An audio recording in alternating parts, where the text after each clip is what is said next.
I found myself too often in bad situations. Hayden Panettiere dead at 36, and now the suspected reason why revealed. Easley Bridge Road, overdose, CPR is in progress. Everyone is centers on for cardiac arrest. That's the telling 911 dispatch call from Sunday. South Carolina police responding to an unresponsive female, later identified as the Nashville star, who long struggled with alcohol and opioid addiction. It can be a very sad and very traumatizing experience. It's one of the worst things a person can go through. Hello, everyone. Welcome back to Ricardo Questions, where I always question the narrative. All right, let's get into it. Hayden Panettiere passed away at 36, unfortunately. But this video isn't about how she died. It's about what happened long before that. Hayden started working as a baby. By the time she was 5 years old, she already had done 50 commercials. Her mother, a former actress herself, was the one taking her into those audition rooms. And according to Hayden, on every set, the only opinion that mattered was her mother. And if her mom wasn't happy with her performance, well, the rest of the day was ruined. She later described herself as a little soldier, someone trained from the very beginning to never say no. That's the part that I want to look at today. What does it actually do to a child when their entire childhood is spent performing in front of the camera? And when that person managing that career is also their parent? We're going to hear Hayden talk about it in her own words, and then we're going to look at another former child star who describes something very similar. Let me be very clear. This isn't about blaming any one person, but it is about the pattern that keeps showing up in Hollywood and that long-term cost that pattern carries. Well, let's begin the video. From here, Yeah. which is sort of a telltale about you were feisty from the very beginning. Yeah. You say by the time you were 5, you had done 50 commercials. Your mom, from what I read, also was an actress and seemed to take a lot of joy and pride out of what you did too. But it also created conflicts between the two of you. It's complicated, the relationship with your mom. When your mother is chosen to take the 8-month-old baby to the audition rooms, into those audition rooms, and it went from there and progressed into 50 commercials by the time I was 5. I was on a soap opera by 4 years old, and it said it never stopped, and it was every moment on set. I didn't care about anybody else's opinion but my mom's, because I knew that if she was unhappy with my performance in any way, that the rest of the day was going to be ruined. Yes. It was going to be a very bad day. And your mom was tough. You had a lot of, this is what got me, your praise for your over-the-top performances, which you think is a good thing. But what happened when you get the praise for being over the top in your performances? Yeah, that's something that I realized that I had been crying. Once people figured out that I could cry on cue the way that I did, it was in everything, literally every scene. And it went from being a kid and having to imagine just that your pet passed away or something. But then as I got older, the imagery became darker and darker and darker, and the emotion that I had to hold within me in order to get those trigger tears going. So Hayden, in her own words, a child whose career started way before she can even talk, whose sense of safety on set was completely tied to whether her mother was happy with the performance. Wow, unbelievable. What I keep noticing is this. In America, a lot of us grow up fantasizing about being rich and famous, being the lead in a movie, being loved and admired, respected, living that high-end fabulous lifestyle. And there's nothing wrong with that. But most people never get there.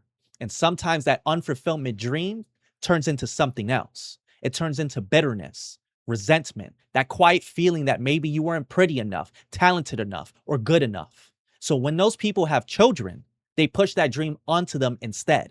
And they live through their kids. They manage their career. And once they get a taste of fame and money from the sidelines, well, that's when the obsession only grows. That unhealthy fixation on fame can cloud judgment. and it can cost relationships, and it can create real trauma. And there's a clear pattern I've been seeing throughout Hollywood. Hayden's not the only one, by the way. She's not the only one. Well, instead of me explaining it, take a look for yourself. Personal struggles eventually prompting her to abandon acting altogether.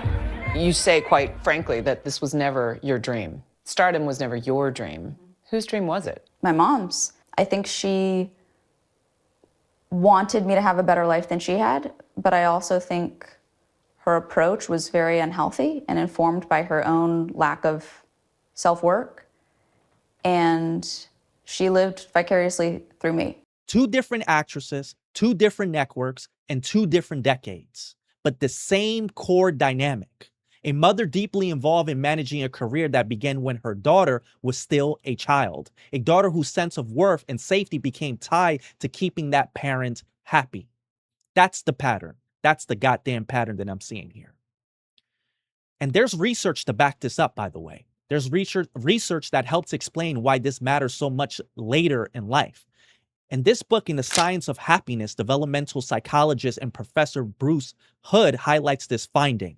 Feeling love and having a positive, supportive relationships, particularly with friends and family, including having someone to talk to and rely on, was consistently stated as a top priority for children to have a happy life. He also points to a large study showing that the biggest predictor of an individual adult satisfaction at age 42 was how well adjusted they were as children in terms of emotional health. So, when that early foundation is damaged, it often follows people for the rest of their lives. Now, the story only gets darker from here, unfortunately, because even after these kids are grown up, even when they're legally adults, the effects of that early training doesn't disappear. Hayden talked about an incident that happened when she was 18. She was a working class actress. She felt mature. She thought she could handle herself. But looking back, she realized that she was extremely vulnerable. Let's take a look at what she had to say.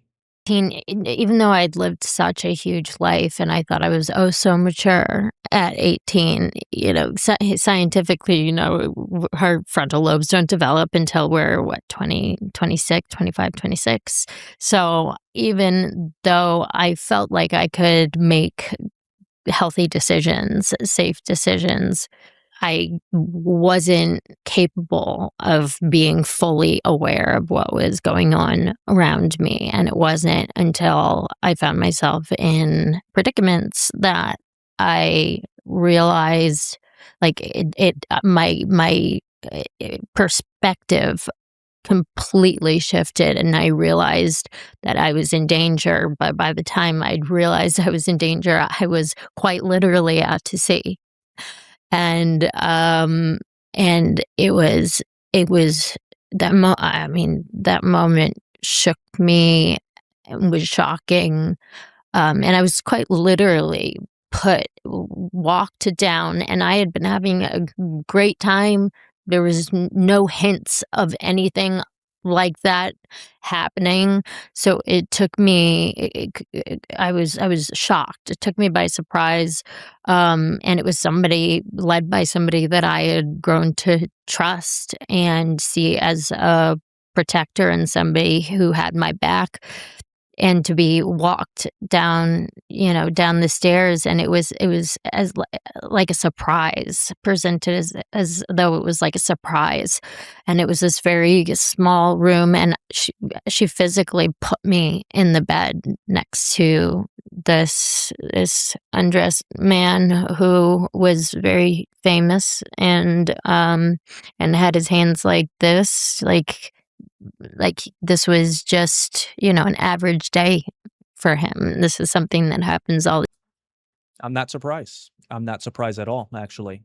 So she's 18. She's already been in the industry her whole life. She feels mature. She thinks she can handle herself, but she's being led by someone she trusts, someone she sees as a protector, walking down the stairs into a small room and physically placed next to a naked, famous man like it's completely normal.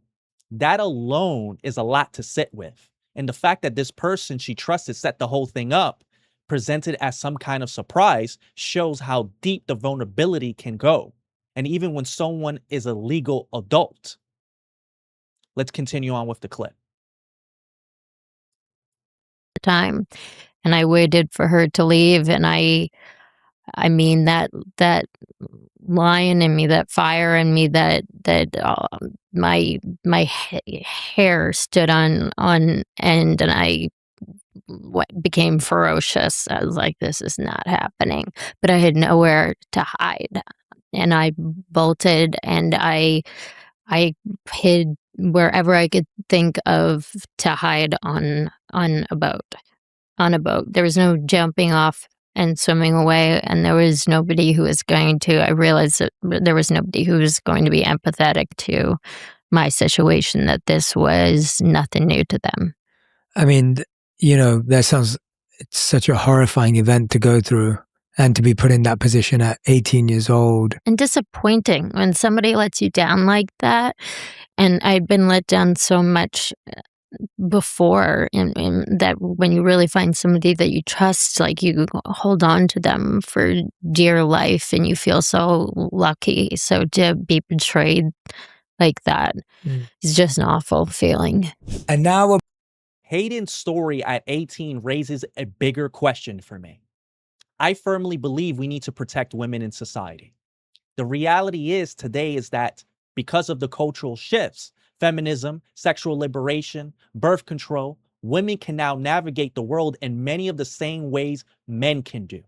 Some call it liberation, others see it as a trade-off that came with real consequences. I'm not here to debate that larger issue. What I am saying is this: the world can be a cruel place, and society often tries to shield us from that truth. And so many people move through life without being fully prepared for it. Men and women tend to experience trauma differently. Men have historically expected to face adversity, pain, and the darker side of human nature in order to become competent and confident. Now, not every man handles it well. Some are broken by it. But as a group, men have been expected for centuries to confront those realities. Women on average process trauma differently. They're generally more emotional, sensitive, and their biology is different. And when early on that innocence is shattered without preparation or protection, well, the damage can run deeper and last longer. It can lead to bitterness, resentment, and the lasting distrust, especially towards men. I'm not saying women shouldn't have agency or make their own choices. They should. What I am saying is that we still have a responsibility to protect the innocence where we can, and to be honest with young women about the uncomfortable truths of human nature so they can be prepared rather than blindsided. But when that doesn't happen, we have young women left unprotected or uninformed. And you often end up with people feeling jaded, broken, or resentful. And that resentment doesn't stay private. It spills into relationships, into how we see the opposite sex, and into the culture at large.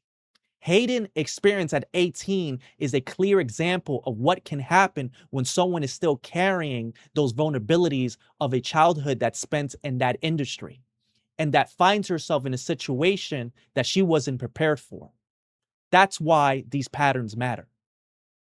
As for my closing thoughts, well, looking at Hayden's story, the early pressure, the loss of a normal childhood, the patterns we've seen repeatedly with other young performers, and the vulnerability that still existed at 18, well, it's clear that these things leave a mark. Some people never fully escape them. Some spend years trying to outrun the damage. But at a certain point, the past has to stop being the only story. It really does. There's a line that I always believed in, which is, don't live your past, live your life, and don't let your tragedy define you. Just don't. That doesn't mean ignoring what happened. It means refusing to let it be the final word. Hayden's life was complicated, painful in places, and cut short far too soon. But it was also a life of talent, resilience, and the courage to eventually speak about things many people stay silent about. Whatever conclusions we each draw from her story, at least we can do is remember her with honesty and with some measure of grace. Rest in peace, Hayden.